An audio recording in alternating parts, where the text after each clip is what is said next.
story you are about to hear is true. Only the names have been changed to protect the innocent. Fatima Cigarettes, best of all long cigarettes, brings you Dragnet.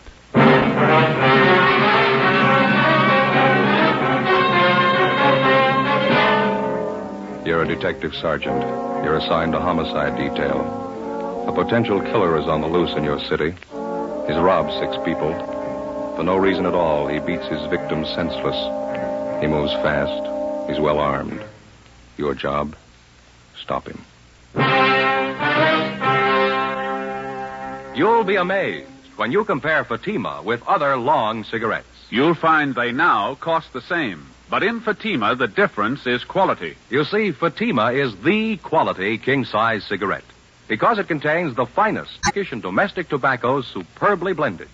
And Fatima is extra mild with a much different, much better flavor and aroma than any other long cigarette. So compare Fatima yourself. Fatimas now cost the same as other long cigarettes, but your first puff will tell you... Ah, that's different. Yes, in Fatima, the difference is quality. Ask your dealer for Fatima, the quality king-size cigarette. Best of all long cigarettes.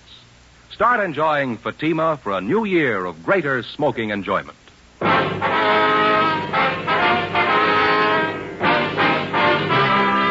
Dragnet, the documented drama of an actual crime. For the next 30 minutes, in cooperation with the Los Angeles Police Department, you will travel step by step on the side of the law through an actual case transcribed from official police files. From beginning to end, from crime to punishment, Dragnet is the story of your police force in action. It was Thursday, March 8th. It was windy in Los Angeles. We were working the night watch out of homicide. My partner's Ben Romero. The boss is Thad Brown, chief of detectives. My name's Friday. I was on the way back from the record bureau. It was 11:45 p.m. when I got to room 42. Homicide. Joe? Hi, Bill. Romero called about 5 minutes ago. He's on his way in from Georgia Street. Oh, thank you. The captain still around? He's gone for the night. You can catch him at home if you want him. Trouble? The rattlesnake bandit. Got 2 more couples tonight. Right. Bad? About the same as the last 3 jobs he pulled. Pretty vicious. Gave the victims a bad going over. Who are they? The young salesman, his girlfriend. They were parked up in the Silver Lake area. Bandit robbed him. When he didn't find enough money in the young fellow's wallet, he pistol whipped him, messed him up quite a bit. Why'd he do that? Oh, there's no reason for it. The young girl in the car had an engagement ring on. She offered to hand it over. The bandit pulled her out of the car, punched her in the face, hit her quite a few times. Guy just seems to be looking for blood, that's all. No leads on him, huh? No, not so far. It looks like I'm out. Have you got any aspirin, Bill? Yeah, I got a fresh bottle this afternoon. Lousy headache. I've had it all night. How about the thief's M.O.? The same, huh? Well, it has been so far. He works the outlying districts, parking areas. Doesn't seem to be any reason at all for these sluggings.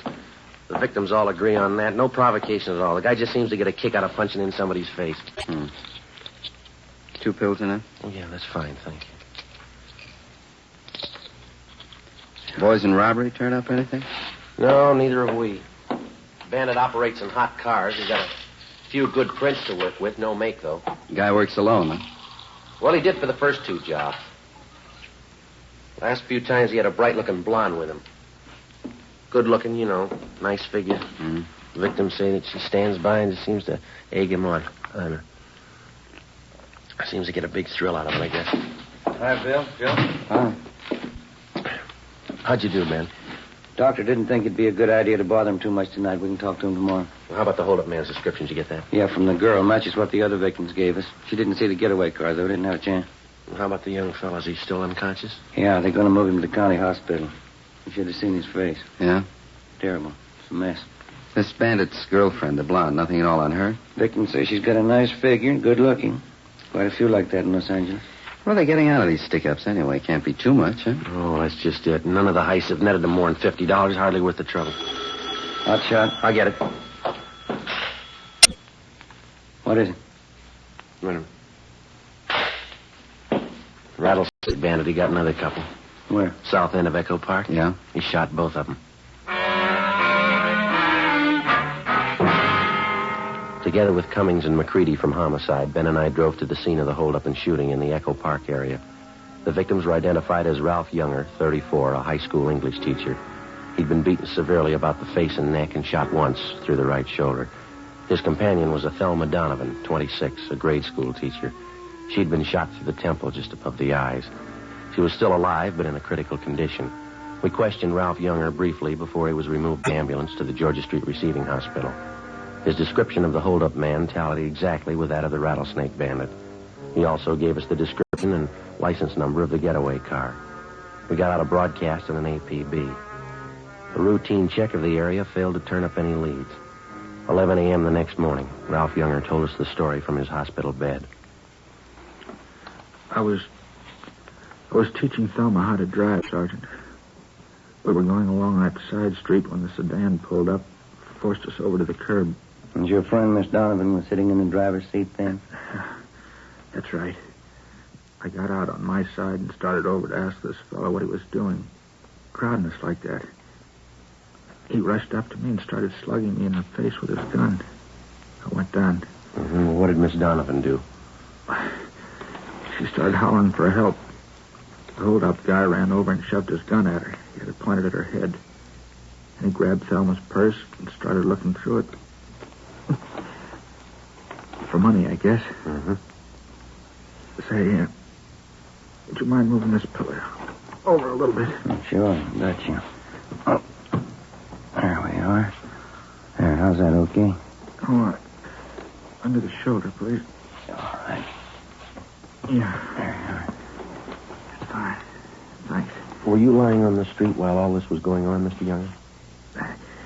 No, he yanked me to my feet, made me stand by the car with my hands up. Thelma was crying. The hold-up man looked through her purse, and then he said, "Who are you trying to kid, lady? You got more money than this." Thelma told him the truth. It was all she had, $3. Well, what happened then? He shoved the barrel of the gun against her head, right here by the temple. Then I heard the gun go off. Thelma fell over in the seat. There wasn't any reason for it. No reason at all. He just shot her. Well, what did you do then? Do you remember? I jumped for the man. I wanted to kill him right there. He turned and fired the gun at me. Hit me right here, below the shoulder. Mm-hmm. Then he ran out and got in his car and drove off. There was a blonde girl with him. I got a good look at her. Blonde, pretty, attractive. Mm-hmm. Well, is there anything else about the man's description that you might have forgotten to tell us last night? No, I don't think so. I gave you the license number of his car. Can't you find him that way? It was a stolen car, Mr. Younger. He took it from one of his other victims. It was found out in Wilshire this morning. Abandoned. I only wish I'd got my hands on him. Poor Thelma. How is she, do you know? Well, there's no late report. Maybe you better check with the doctor, huh? Yeah. Hey, before you go, would you mind ringing this button here? It's for the nurse. The shoulder's giving me trouble again. Yeah, okay. Well, thanks very much, Younger. Sure hope that shoulder of yours gets better. I hope so. Goodbye. We'll be checking with you later on. Yeah, okay. Come on, Ben.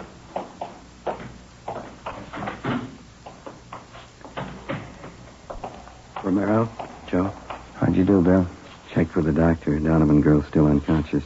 Pretty critical. Mm-hmm. What'd the doc say? Is she going to pull through? She might. They can't tell yet. One thing sure, though. What's that? The bullet did a lot of damage. Yeah.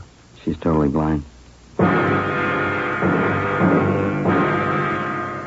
4 days before a bullet from the hold-up gun had blinded schoolteacher Thelma Donovan for life, the Rattlesnake Bandit and his blonde girlfriend were unknown to the city of Los Angeles.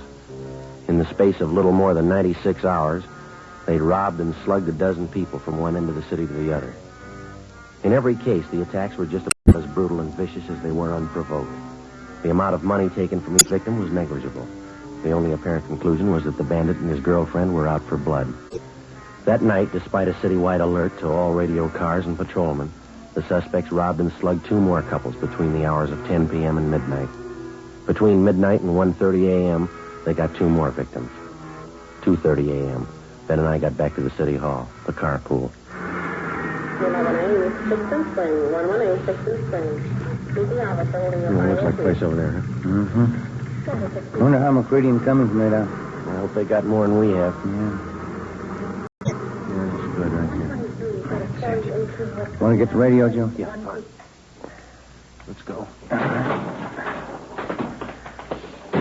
Doggone it, I knew I forgot something. What's that? Cigarette, you got any left? I don't think so. Old pack is all. No, there's one left in here. No, it's all right. I can't take your last smoke. Well, go ahead. There's a machine upstairs by the elevator. I'll get some. All right.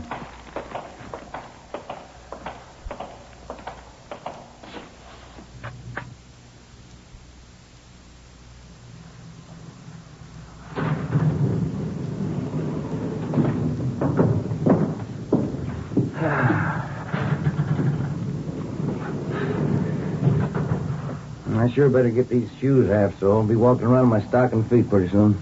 Well, you just got a couple of weeks ago, didn't you? Yeah, that's right. Tops are as good as new. Sold the darn things went just like that. No wonder they had them on sale. Yeah.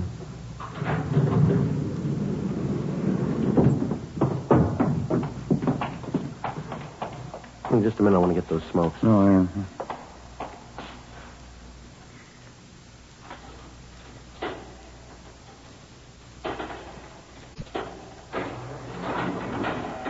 Skipper say he was going to stay around? Until about 2, yeah. He's probably gone by now.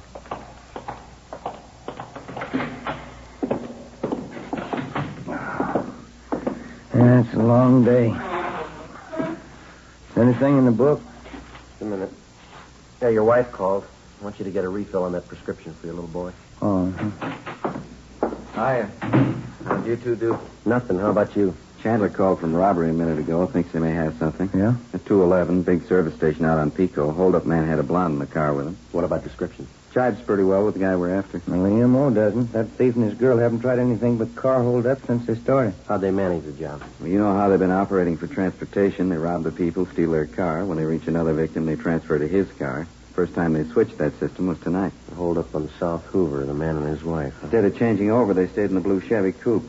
Same one they took in the job before that. Up to now, they've used the same hot car in the last 3 jobs. Sure going to help if they stick with it. What about the gas station attendant? Well, excuse me, Crowley Chandler. Homicide coming. Yeah, Glenn. 5-4-389. Right, thanks. They dug up a witness to the gas station job. Suspects drove off in the blue Chevy coupe. License 5-389. Same car, huh? It stops me. What was the take? $23. Slugged the attendant, took off. The broadcast's out. Area's been alerted. Nothing yet. Okay, Ben. Yep. Sure is growing into a long night. Yeah, you going to cover, huh, Bill? Yeah, till Fergie gets back. Right. Well, we'll be checking with you. Guy? Homicide, Romero. Yeah. How's that? Yeah, right, thanks. Drugstore in South Fig, 211, slugging. Blonde girl drove the escape car. Yeah. 5-389. In the next 3 hours before dawn, the rattlesnake bandit and his blonde girlfriend held up and robbed the restaurant and 2 more service stations and made good their escape. For some unknown reason, they continued to use the same stolen car, the blue Chevrolet coupe. By noontime the following day, composite pictures of the hold-up couple were drawn up by the crime lab artist from the descriptions given by the victims. The pictures were printed up and given wide distribution throughout the city. The description and license number of the escaped car was in the hands of every radio car and patrolman in all divisions. The search was intensified. It got us nothing. The following night and early morning, without even slowing their pace, the suspects added 4 more holdups and sluggings to their credit. One of the victims was Fred Lerner, proprietor of a small lunch counter near 18th and Olive. I've been held up before, officer, 6 times. Never saw a punk as hard-looking as this guy, though. You're sure about the description, Mr. Lerner? Well, he stood just as close as you're standing to me now. Wild look in his eye, waving that gun around. I wasn't taking any chances. I gave him everything. Well, how much was that? $18.50. Well, how about the getaway car? You're pretty sure of the make and the color? Well, I ran to the door there as soon as they left. Saw him drive off. There's a license, just as I wrote it down. It's 5B389. I saw the whole thing. Sure surprised Lois would tie up with a punk like him. Lois? Who's that? Well, you know, the blonde who drives the car for him, Lois Hagen. Well, how do you know that's her name? She used to be a waitress, worked for my brother. Lois Hagen, blonde. I spotted her right away in that car. Yeah? Yeah, sure, Lois. Didn't you know it was her? 7:30 a.m. We put in a call to the record bureau and had them check on the name and description of Lois Hagen. No make, no previous record. With the help of Fred Lerner and his brother, we traced the Hagen girl to a drive-in where she used to work. There, we checked the employment records and got an address on her. 1800 Norwich Drive. Turned out to be a small apartment house in West Hollywood. Ben checked with the landlady while I waited the car. Transfer point 2. 1 KB, transfer point 2, Miss Uniform 35. Well, that's it. What'd you get? Talked to the landlady. She's managed the apartment for 16 years. Yeah? She never heard of Lois Hagen.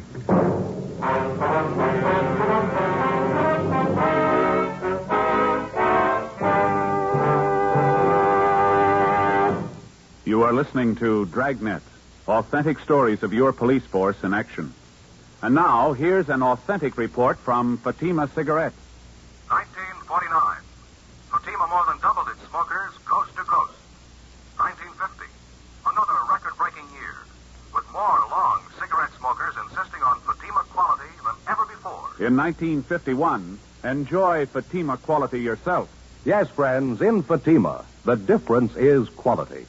Quality of tobaccos.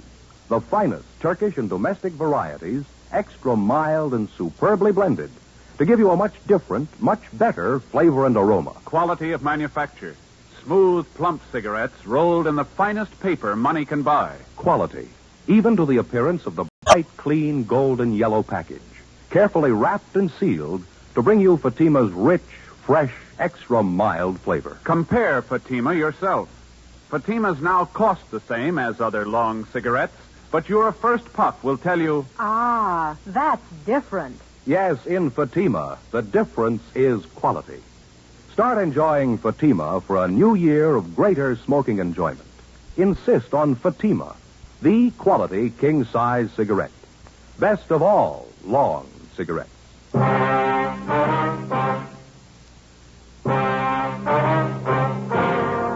Tuesday, March 13th.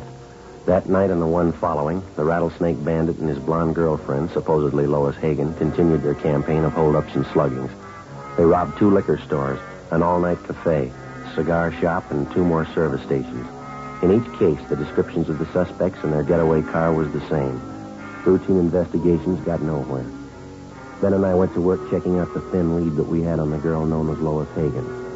After 3 days of pounding the pavement and asking questions, we found 2 former waitresses at drive-in restaurants who had worked with Lois Hagen. Both of them gave us addresses where they thought the Hagen girl had lived at one time. One of them was a phony. It was a vacant lot. The other panned out. It was a rooming house out in the Boyle Heights district. The manager told us that the Hagen girl lived there 2 years before. She told us that as far as she knew, the girl's mother, a Mrs. Ernestine Hagen, still ran a small French laundry on South Hobart Boulevard. We found Mrs. Hagen working in her shop. She was a small, thin woman with gray hair. Yes, I have a daughter, Lois. What's the matter? I'd like to talk to her, Miss Hagen. Do you know where we can locate her? Probably sounds funny to you. I haven't seen my daughter in 2 years. Well, do you have any idea where she's living, ma'am? No, she's not much of a daughter. We didn't get along. As I say, 2 years ago, we had an argument. She left me. Never wrote a letter. I just don't know. I see. I heard she was living in Detroit for a while. I guess she's back here now. One of my lady friends, Mrs. McCormick, saw Lois shopping out in Hollywood. That was about a month ago. Mm-hmm. How old is your daughter, Mrs. Hagen? She'll be 20 next month. She looks older than she really is. Would you excuse me, please? My flat iron back here. I have it heating. Certainly, ma'am. Do you have a copy of the composite picture of the girl? Yeah. Yeah, it's right here. Okay. I didn't realize it was getting so late. I have this rush order to get ready by 4 o'clock, officers. If you want, you can come back here. We can talk while I get it out. All right, ma'am. Thank you. Come on. There's a chair there, if you like. Oh, thank you. Seems I'm always so busy lately. I used to have some fine help. It's not so easy to find anymore. This iron seems awful hot. It's all right. I wonder if you'd mind looking at this picture, ma'am, this one here. All right. Mm-hmm. Looks something like Lois. You're looking for her, is that it? She done something again? Well, we're not sure, ma'am. Has she been in trouble before? I can't be more ashamed of her than I already am. Yes, she's been in trouble before. She was nothing but trouble. My only child. Her father died when she was a baby, but I guess she needed a father. I couldn't do anything with her. Was your daughter ever in any serious trouble? With the police, I mean? I don't know, maybe. She was. I didn't hear about it. And I tried to understand her. We never got along. I don't know. It makes me sick to think about it. Well, how about her friends, Mrs. Hagen? I mean, her recent friends. Do you happen to know any of them? No. Lois never brought them home. I knew they were tramps. I heard the way the neighbors were talking. Trampy fellas, trampy girls, drinking, doing things. You know, she didn't learn those things at home. Well, what was Lois' last known address? Do you have any idea at all? Place in Boyle Heights, a boarding house. Last I heard of Lois, never wrote a letter. That's another thing. Yes, ma'am. She could have had the best education any girl could want. I worked 12 years in the laundry here to give it to her. I sent her to the convent. Even the nuns couldn't do anything with her. She only sassed them back. She finally quit altogether. I don't know. Can you think of anybody who might know where your daughter is? Maybe one of your relatives? No, we don't have any relatives here. I have a brother in Ohio, that's all. This lace blouse is an awful lot of trouble. Would you pull out that plug, Sergeant, please? Yes, ma'am. I wonder if you have a picture of your daughter that we could borrow. We'll see that it's returned to you. Yeah, all right. I got lots of pictures of Lois. Pretty girl, you know. Looks quite a bit like me when I was young. Yes, ma'am. Well, thanks very much for your time. Even the nurses at the hospital said it when Lois was born. Beautiful child. Certainly strange, isn't it? How's that? When they're babies, they all look so clean and so good. Yes, ma'am. What happens to them? Before we left Mrs. Hagen, we got a photograph of her daughter, Lois, and then we drove back to the office. We spent the rest of the afternoon showing the picture to several of the robbery victims. All of them identified the Hagen girl as the bandit's accomplice. We got out a supplementary broadcast. That night, the hold-up couple failed to put in an appearance. The following night, the same. Not a sign of them. Still no sign of the escape car either. Where they might be hiding out, we had no idea. The search went on. Repeated checks through the stats office and the record bureau failed to turn up any new leads. We stayed on it. 4 nights later, the still unidentified hold-up man and Lois Hagen started in all over again. 2 drugstore hold-ups, 2 robberies of couples in parked cars. All of the victims were beaten senseless. Monday, March 19th, 8 a.m. Joe? Hi. They turn up anything last night? 2 more jobs. Both victims identified the Hagen girl as the accomplice. Anything else? Still using the same escape car. That's about it. Yeah. Well, we're no closer than we were a week ago, huh? I checked the hospital on the druggist they slugged. How's he doing? I don't know yet. Still unconscious. I'll get it. Homicide, Friday. Yeah, Mike. Where? Yeah, right away. What have you got? 32R. They're out on 18th and Hill. Yeah? The hold-up car. They just spotted it. 8:20 a.m. Together with Cummings and McCready, we drove out to 18th and Hill, where the officers in Unit 32R had the hold-up car staked out. It was parked in the back of a large service station on Hill Street near the corner of 18th. We talked with the manager, and he told us that a blonde girl answering Lois Hagen's description had left the car there earlier that morning just to have the distributor fixed and the battery recharged. She told him that she'd call for the car early that night. Because of the way that the service station was situated, it would have been impossible to stake out on the blue coupe without making it look obvious. We explained the setup to the manager and made arrangements for Ben and I to pose as employees. That way we could keep a close watch on the car until the suspects called for it. Cummings and McCready holed up in a coffee shop directly across the street. 2 teams of men from robbery covered from their vantage points. Ben and I took up our posts as supervisors of the station's 10-minute car wash.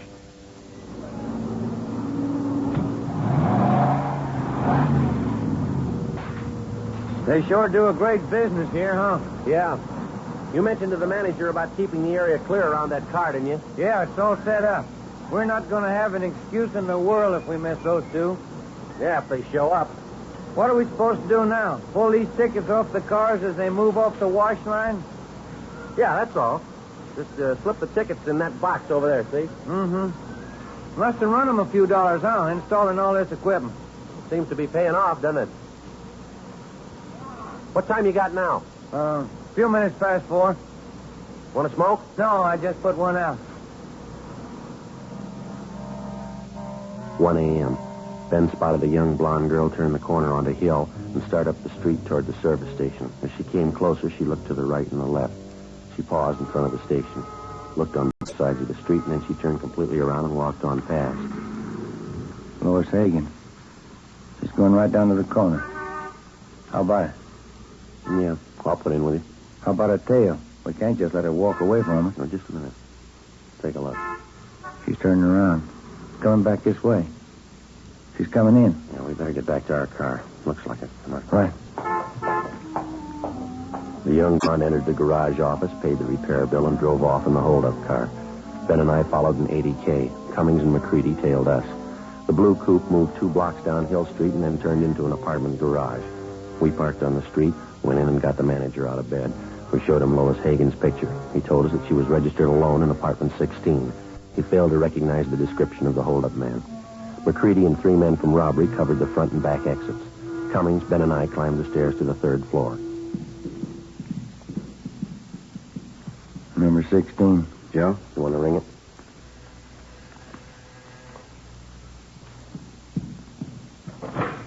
Yeah? Sorry, ma'am. Bedroom, Bill. Right, I'll take the kitchen. Wait a minute, what is this? Police officers. You Lois Hagen? You get out of here, let me in. Bedroom's empty. Nothing back here. All right, where is he? Come on, let's have it. Frank, get out! Frank, get out! Upstairs, you. Watch your Bill. I got it. Come on, Ben. Yep. Upstairs, Joe. Watching? Yeah, hold it. Frank, get out! Get out! Come on, John. Coppers, give me room. Give it up, mister. You haven't got a chance. Give me room. I'm coming, John. We got the building covered, mister. Give it up. Look out, Joe.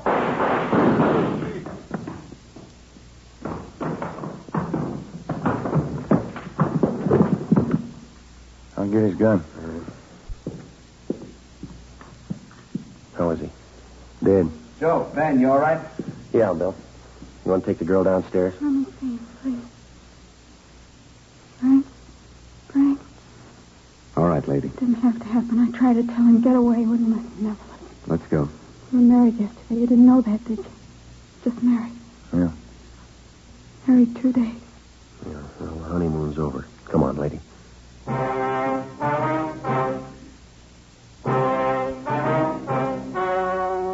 story you have just heard was true. Only the names were changed to protect the innocent. On August 5th, trial was held in Superior Court, Department 87, City and County of Los Angeles, State of California. In a moment, the results of that trial. Now, here's our star, Jack Webb. Thank you. Here's an invitation we just received from New York's famous Stork Club. Host Sherman Billingsley asked us to pass it on to you Dragnet listeners who have television sets. It reads, Fatima, best of all long cigarettes, cordially invites you to see the Stork Club on television beginning this week.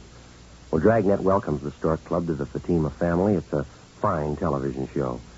You know the Stork Club recommends only the best, and as Sherman Billingsley says, in long cigarettes, that means extra mild Fatima.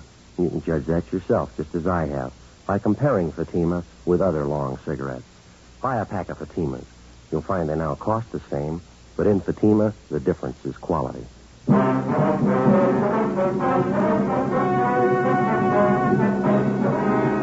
The body of the dead hold-up man was identified as that of Frank Ralston Kilbride. His accomplice, Lois Hagen, was tried and convicted on 6 counts of armed robbery and assault with a deadly weapon. She received sentences as prescribed by law and is now serving her term in the state penitentiary for women.